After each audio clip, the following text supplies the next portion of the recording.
Steve Webb's 3 crucial tests for UK pensions review: bold reforms needed. Imagine a future where every retiree in the UK can enjoy a comfortable and secure retirement. That's the vision at the heart of the upcoming government pensions review. But here's where it gets controversial. Will the review truly deliver on its promise, or will it fall short of making a significant impact? Steve Webb, a former pensions minister and now a partner at LCP, believes there are 3 crucial benchmarks to gauge the success of this review. The Department for Work and Pensions, DWP, is embarking on the next phase of its review, focusing on whether current pension savings are sufficient for future needs. Webb warns that without innovative and bold ideas, we risk missing a critical chance to mend the UK's persistent savings gap, a problem that could affect generations to come. Webb's first criterion for the review is its independence. He stresses that the review must have the autonomy to propose significant changes, even those that might increase government spending.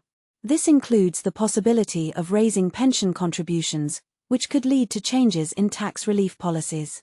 Webb insists that the review should not be restricted by the Treasury right from the outset, and should include a clear plan for gradually increasing contributions.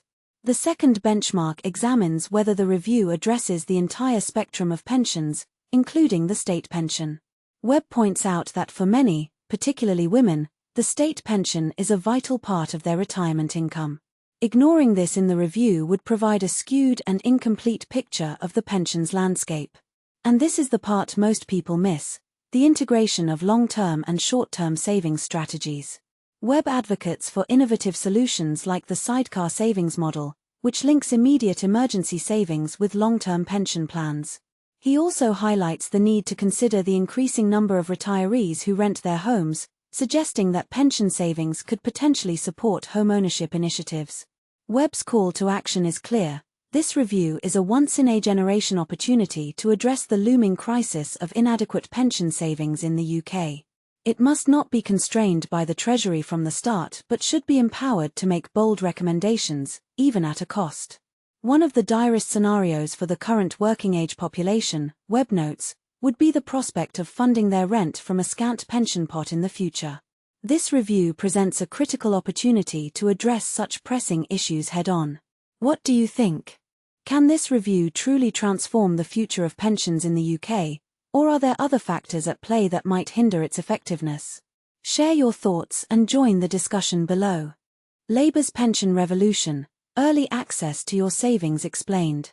Imagine a world where workers can access their pension savings at any age. This bold idea is at the heart of new government proposals that are set to be revealed next week. Experts are suggesting that significant changes are on the horizon, which could allow individuals to tap into their retirement funds much earlier than the current regulations permit. Ministers are currently engaged in a comprehensive overhaul of the pension system, with a series of announcements anticipated on Monday. These changes aim to address pressing issues such as retirement poverty and the escalating costs associated with the state pension. According to insights from Pete Glancy of Scottish Widows and Mike Ambery from Standard Life, the forthcoming plans may introduce emergency savings accounts within pension schemes. This would enable individuals to withdraw up to £1,000 from their pension savings well before reaching retirement age. The Resolution Foundation, an influential think tank, has previously advocated for similar reforms under the leadership of Torsten Bell, who served as the Pensions Minister. When approached for comment, the Department for Work and Pensions, DWP, did not dismiss the possibility of these changes. Currently, pension funds can only be accessed starting at age 55, which is set to increase to 57 by 2028, unless the individual is terminally ill or belongs to a select group of professions, such as professional athletes. However, the government is reportedly considering allowing individuals to access their retirement savings in times of financial distress. Mr. Glancy expressed optimism about the upcoming pensions review, stating, "We anticipate that the government will soon announce the second phase of the pensions review, which will likely include discussions on whether we should assist individuals in establishing a rainy day savings fund alongside their retirement savings." He elaborated that individuals would have the flexibility to access these savings whenever necessary. If the emergency fund exceeds £1,000 due to lack of use, the surplus would then be transferred into the pension fund. This approach is seen as a way to protect individuals from predatory lenders, and if the funds remain untouched, they would contribute to a larger pension upon retirement. Mr. Ambery noted that this initiative could indeed be realized, highlighting that various sectors within the industry have long been advocating for such changes. He remarked, "The key factor will be the extent and focus of the pensions review. Given the significant developments since the last commission-based review, it makes sense to broaden the scope of pensions and savings to reflect the realities of today and the future. This review could potentially encompass early access to pensions through emergency savings, a concept that has already been explored by Nest Insight, an independent organization accountable to Parliament via the DWP. Last year, the Resolution Foundation took this idea a step further during Mr. Bell's tenure as chief executive. They proposed that savers should be permitted to borrow up to 20% or £15,000 from their pension pots as a loan, with the expectation that this amount would be repaid through increased contributions later on. Additionally, they suggested raising the minimum pension contribution from 8% to 12% of an individual's salary, with 2% allocated to a £1,000 emergency savings fund. Mr. Bell led the Resolution Foundation from 2015 until 2024 before transitioning to a role as a Labour MP. The Labour Party has committed to conducting a pensions review as part of its election manifesto, promising to explore ways to enhance retirement security and boost investment in the UK economy. While the first phase of this review has already been announced, the second phase, which is expected to examine whether individuals are saving adequately for retirement, is anticipated before Parliament breaks for recess on Tuesday. However, Chancellor Rachel Reeves has faced backlash from industry experts for postponing this second phase. The DWP has refrained from commenting on whether there are plans to allow early access to pension funds. What do you think about the idea of accessing pension savings at any age? Could this be a game changer for financial security, or does it pose risks that we should be wary of? Share your thoughts in the comments below. ICAEW calls for pension reforms to boost UK economy. A bold call for action. The Institute of Chartered Accountants in England and Wales, ICAEW, has a powerful message for the UK's Chancellor, Rachel Reeves.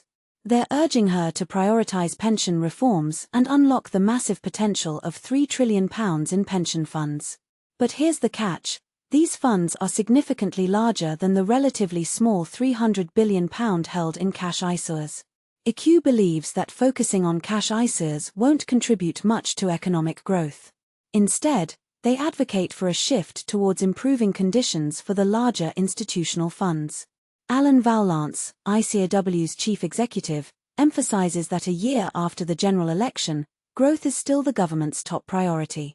He hopes the Chancellor will use her upcoming Mansion House speech to reduce the regulatory burden on financial services. But here's where it gets controversial. ICAEW suggests that a change to cash ISAs would have been a mistake.